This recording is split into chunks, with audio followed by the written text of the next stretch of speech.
disciplina de Psicologia Positiva. A Associação APO-Jovem e APO-Sénior tem imenso prazer em trazer-vos a disciplina de Psicologia Positiva. Esta iniciativa surgiu devido ao panorama atual que estamos a vivenciar. Nós estamos a experienciar coletivamente uma situação que é assustadora e que não só pode afetar a nossa saúde no geral, mas que sem dúvida alguma afeta a nossa saúde mental. Por estes motivos, trazemos-vos conhecimentos desta área de modo a podermos contribuir, nem que seja um bocadinho, para a vossa resiliência mental e para o vosso bem-estar psicológico. O primeiro módulo concerne primariamente numa introdução teórica à psicologia positiva. A partir do segundo módulo, nós iremos focar-nos um pouquinho mais em exercícios práticos para a promoção da saúde mental. Mas hoje iremos discutir um pouco sobre a história da psicologia positiva, a sua origem e o seu objeto de estudo e de que forma ela pode ter implicações para a nossa vida. Até à Segunda Guerra Mundial, a psicologia tinha como missão a cura da doença mental. Posteriormente, focou-se em tornar a vida das pessoas mais produtiva e gratificante e, finalmente, procurou identificar e nutrir o talento. Daí se realizaram imensos estudos sobre a temática da sobredotação. Com a Segunda Guerra Mundial, o foco da psicologia sofreu uma grande mudança. Passou a negligenciar a pesquisa dos aspectos saudáveis dos seres humanos em prol da investigação e tratamento das doenças mentais que surgiram devido ao panorama da época.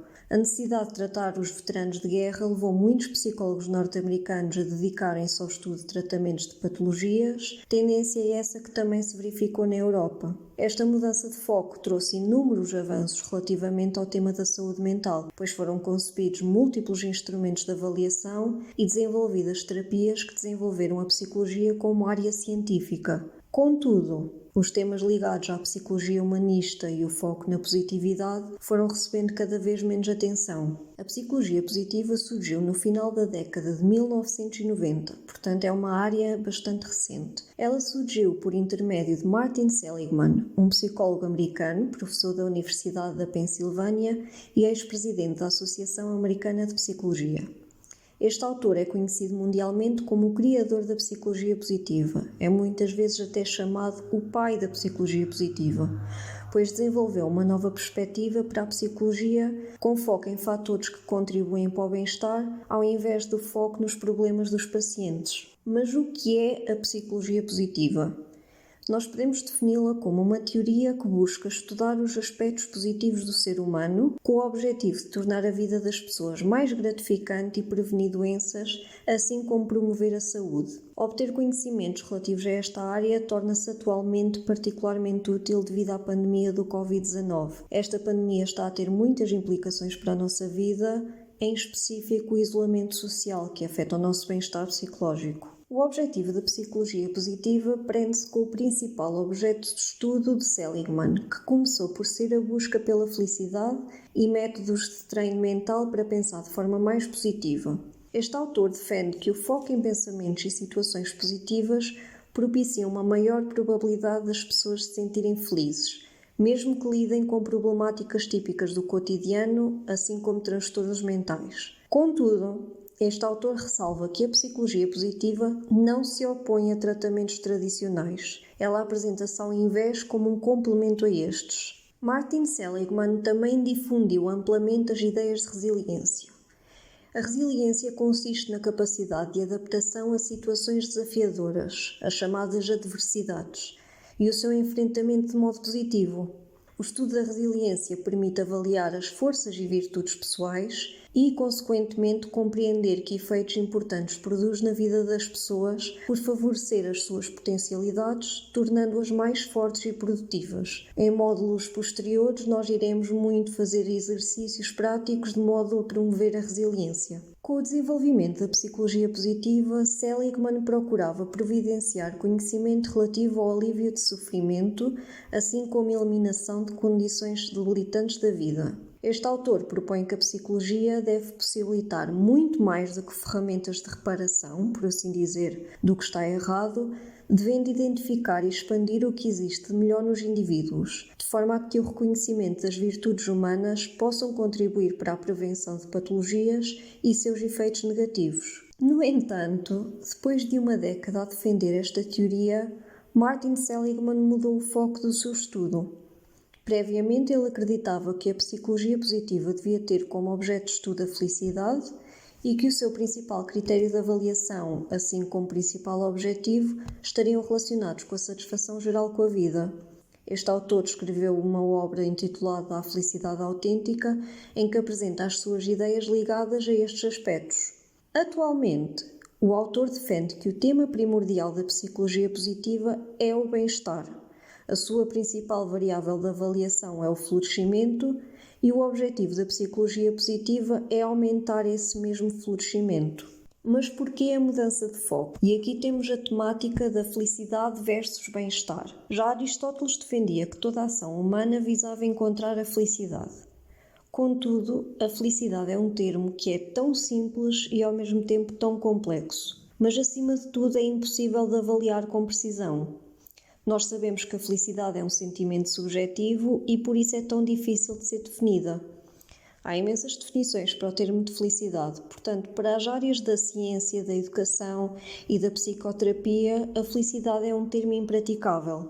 Por sua vez, o conceito de bem-estar subjetivo na área da psicologia positiva vai inclusive ao encontro do conceito proposto pela Organização Mundial de Saúde. Ou seja, o bem-estar é o completo estado de bem-estar físico, mental e social e não simplesmente a ausência de enfermidade. E isso mostra mais uma importância do estudo dos aspectos positivos do ser humano. O bem-estar positivo refere-se então ao que as pessoas pensam e sentem sobre as suas vidas. Na prática, bem-estar subjetivo constitui-se como um termo que soa mais científico para o que as pessoas geralmente descrevem como felicidade. Ou seja, resumidamente, o bem-estar é um construto mais fácil de medir do que a felicidade. E isto é muito importante para o mundo da psicologia, que enfrentou muitas dificuldades em ser aceito como uma área científica, especialmente porque surgiu a partir da filosofia e trabalha com aspectos mentais que frequentemente não são observáveis. Então, mas o que é isto da teoria do bem-estar? A teoria do bem-estar é essencialmente uma teoria de livre escolha. Ela tem 5 elementos que a constituem, que serão apresentados a seguir, que abrangem aspectos que as pessoas livres escolherão pelos aspectos em si mesmos. Cada elemento do bem-estar deve possuir 3 propriedades para ser considerado um elemento, e são as apresentadas no ecrã. Ele contribui para a formação do bem-estar. Muitas pessoas buscam o elemento por ele próprio e não apenas para obter algum dos outros elementos, e é definido e medido independentemente dos outros elementos. Há aqui um fator de exclusividade. Mas não se preocupem se isto for muito difícil de compreender, porque depois na prática torna-se muito mais simples. Os elementos do bem-estar são os seguintes: emoção positiva, o engajamento, que é a mesma coisa que interesse, dedicação, quando nos agarramos a uma tarefa e nos entregamos completamente a ela, o sentido, a realização e relacionamentos positivos. Na mudança de foco do objeto de estudo da felicidade para o bem-estar, Martin Seligman passou a defender que para se obter o bem-estar é necessário pôr em ação um processo de desenvolvimento que ele designou como florescer. Para florescer, um indivíduo deve ter todas as características essenciais, que são as apresentadas à esquerda, que são as emoções positivas, o engajamento e o sentido. E deve ter pelo menos 3 das características adicionais apresentadas à direita. São essas a autoestima, o otimismo, resiliência, vitalidade, autodeterminação e relacionamentos positivos. Estes elementos e características serão trabalhados nos módulos posteriores. No entanto, primeiramente é útil a realização de um exercício de reflexão pessoal que vou apresentar de seguida. Antes de pormos em prática exercícios práticos relativos ao aumento do bem-estar, é importante fazermos uma reflexão do que não está tão bem na nossa vida. Portanto, o exercício que proponho é um de questionamento quanto aos aspectos que vou apresentar de seguida.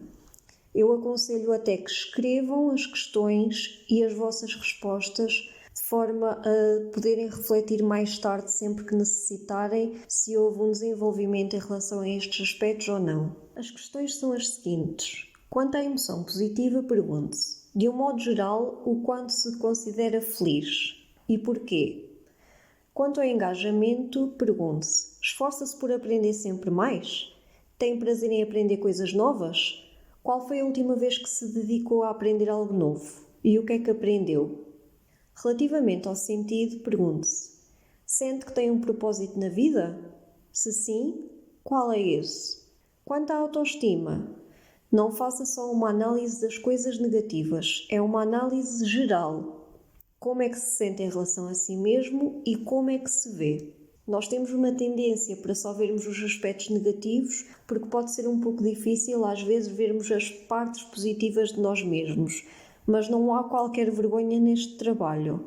Nós temos que ver o que é bom, assim como o que é mau. Relativamente ao otimismo, é necessário perguntar-se qual é a sua perspectiva geral quanto à vida. Tende a ver as coisas pelo lado positivo ou negativo? É mais uma pessoa de ver o copo meio cheio ou meio vazio? Quanto à resiliência, pergunte-se: quantas coisas dão errado em sua vida, geralmente leva muito ou pouco tempo a voltar ao normal? Considera-se uma pessoa forte ou considera-se uma pessoa frágil? Enfrenta facilmente as adversidades ou sente que tem muita dificuldade em fazer isso? Finalmente, quanto aos relacionamentos positivos, pergunte-se: sente que tem pessoas na sua vida que se importam consigo? Sim ou não? E se sim, quem e porquê? Se sentir que não tem pessoas na sua vida que se importam consigo, reflita acerca do porquê. De modo a concluir este primeiro módulo, eu recomendo fortemente que vejam um vídeo do Dr. Martin Seligman sobre a psicologia positiva. Não há ninguém melhor para falar sobre este tema do que o próprio autor. Para acederem a este vídeo, basta pesquisarem no YouTube Martin Seligman, Psicologia Positiva Português. Vão encontrar um vídeo de aproximadamente 24 minutos em que ele discute as suas ideias acerca desta teoria. Tal como já foi referido anteriormente e para terminarmos, eu quero relembrar-vos que os próximos módulos serão um pouquinho mais práticos do que este primeiro módulo. Ou seja, nós vamos nos focar em exercícios práticos relativamente a temas como a meditação, o mindfulness, a gratidão e afirmações positivas, entre outros. O objetivo é aumentar o bem-estar. Espero que tenham gostado e se tiverem quaisquer dúvidas é só contactarem-nos por e-mail da associação. Até lá, fiquem bem.